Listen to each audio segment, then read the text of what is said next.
Nizamabad rural MLA camp కార్యాలయం మూతపడ్డట్టేనన్న అనుమానాలు ప్రజల్లో మొదలయ్యాయి. గత 10 సంవత్సరాలుగా నిజామాబాద్ రూరల్ ఎమ్మెల్యే క్యాంపు కార్యాలయం పార్టీ కార్యకర్తలు ఎమ్మెల్యే దగ్గరికి సమస్యల పరిష్కారం కోసం వచ్చి ప్రజలతో కిటకిటలాడింది. అయితే కాంగ్రెస్ పార్టీ అభ్యర్థి ఎమ్మెల్యేగా గెలిచినప్పటి నుండి నిజామాబాద్ రూరల్ నియోజకవర్గ ఎమ్మెల్యే క్యాంపు కార్యాలయాన్ని పెద్దగా ఉపయోగించడం లేదు. దీంతో చెత్తా చెదారంతో క్యాంపు కార్యాలయం నిండి ఉంది. లక్షల రూపాయల ప్రజాధనాన్ని ఉపయోగించి ఎమ్మెల్యేల కోసం క్యాంపు కార్యాలయాలు నిర్మిస్తే అవి నిరుపయోగంగా పడి ఉండడం బాధాకరం. ఇకనైనా రాష్ట్ర ప్రభుత్వం స్థానిక అధికారులు స్పందించి ఎమ్మెల్యే క్యాంపు కార్యాలయాన్ని పునఃప్రారంభించి ప్రజలకు అందుబాటులోకి తీసుకురావాలని ప్రజలు కోరుతున్నారు.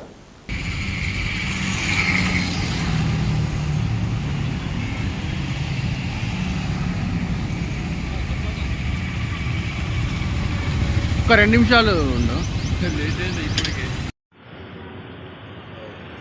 ఈరోజు మనం నిజామాబాద్ రూరల్ నియోజకవర్గ ఎమ్మెల్యే క్యాంపు కార్యాలయం ముందున్నాము.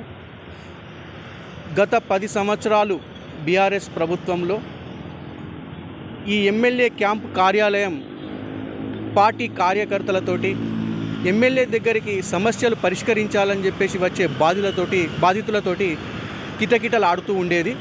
కానీ రీసెంట్గా జరిగినటువంటి ఎమ్మెల్యే ఎలక్షన్ల తర్వాత కాంగ్రెస్ పార్టీ ఎమ్మెల్యే గెలవడం జరిగింది.